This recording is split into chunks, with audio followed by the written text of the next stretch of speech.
Hello YouTube, and today I'm going to show you how to fit this toilet seat, which is an ideal standard i.life close coupled compact toilet seat. As you can see, this is one we're fitting here on this ideal standard toilet.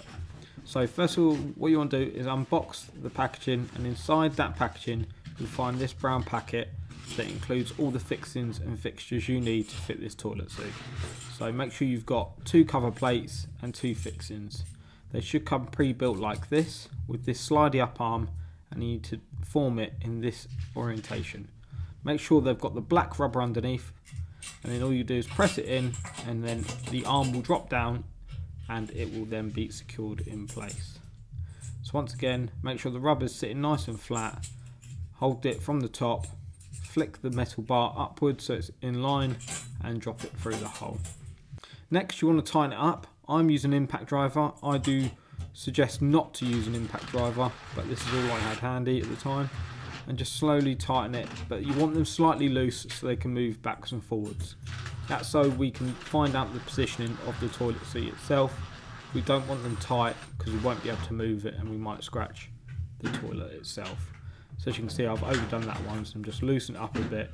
So as you can see, I can move them backwards and forwards, left and right.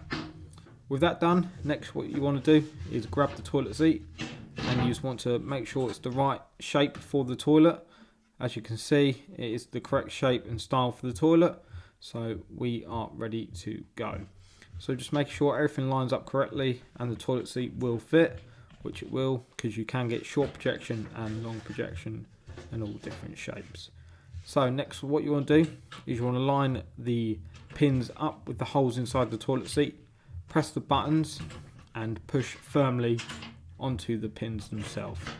As you can see, these can be very tight first time, so what I had to do was I had to use a little bit of silicone spray on one of them just to get them going. So as you can see, you push it on, and I was really struggling, so luckily I had a bit of silicone spray handy. Just sprayed it on the left one and gave it a good push, and on she goes. So a little bit of silicone spray helps on this.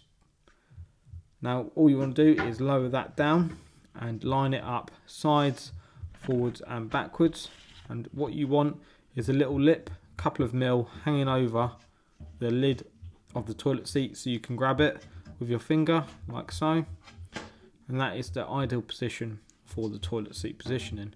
So once you're happy with where you want it, just make sure it's all nice and square, and then what you want to do is then fix the fixtures from behind. You should see the screws. Tighten them firmly down now so they don't move, but this won't be the final fixing. This is just so we can make sure they don't move when removing the toilet seat. So then lift it up, push the 2 buttons on the inside, the chrome, and it should lift straight off. With that lifted off, we can then do the final tightening of the connections.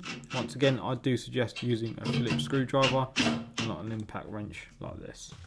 Next, grab the chrome cover caps and slide them on, one on the left and one on the right.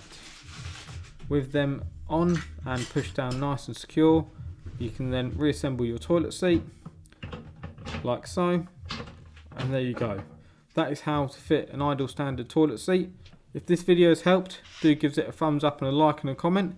Maybe subscribe to the channel, and if toilet seat isn't your one, then check one of the 2 videos at the end. There's plenty more on the channel on how to fit all different types of toilet seats.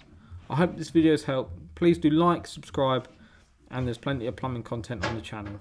I hope to see you around soon.